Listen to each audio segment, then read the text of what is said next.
Israel and Hamas have finally agreed to a ceasefire on May 21st, halting a bruising 11-day war that caused widespread destruction in the Gaza Strip. It had brought life in much of Israel to a standstill and left more than 200 people dead on both sides. At 2 a.m. local time, just as the ceasefire took effect, life returned to the streets of Gaza. Like the previous 3 wars between the bitter enemies, the latest round of fighting ended inconclusively. Israel claimed to inflict heavy damage on Hamas, but once again was unable to halt the Islamic militant group's non-stop rocket barrages.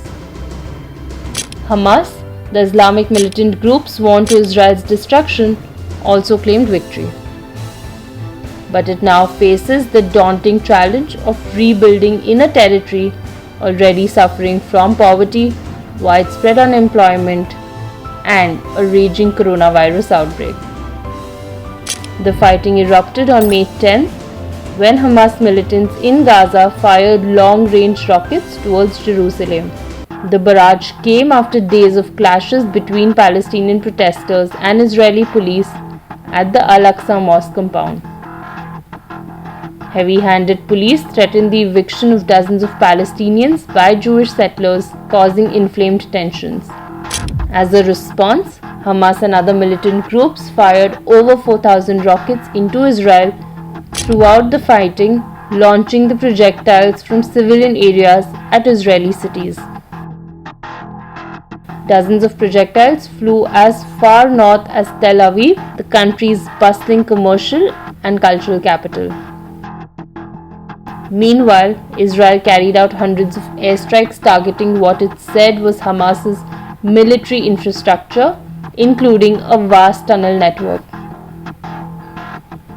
At least 230 Palestinians were killed, 12 people in Israel were also wounded. The United States, Israel's closest and most important ally, initially backed Israel's right to defense against the indiscriminate rocket fire.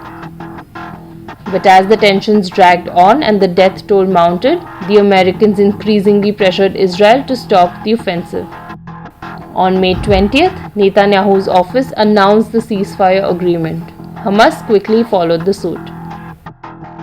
The ceasefire comes at a time sensitive for Netanyahu. In the wake of an inconclusive election in March, Netanyahu failed to form a majority coalition in parliament. The inconclusive outcome of the war could give his opponents renewed momentum to restart talks to form an alternative government. Despite the claims, both groups appear to have suffered significant losses in the fighting. Hamas and Islamic Jihad said that at least 20 of their fighters were killed, while Israel said that the number was at least 130 and probably higher. Over 58,000 Palestinians had fled their homes, many of them seeking shelter in crowded United Nations schools at a time of the coronavirus outbreak. Since the fighting began, Gaza's infrastructure, already weakened by a 14-year blockade, has rapidly deteriorated. Medical supplies, water, and fuel for electricity are running low on the Gaza Strip, which is ruled by the Hamas group. Israeli attacks have also damaged at least 18 hospitals and clinics and destroyed one health facility. Nearly half of all essential drugs have run out. Israeli bombing has also damaged over 50 schools across the territory, completely destroying at least 6. While repairs are done, education will be disrupted for nearly 42,000 children.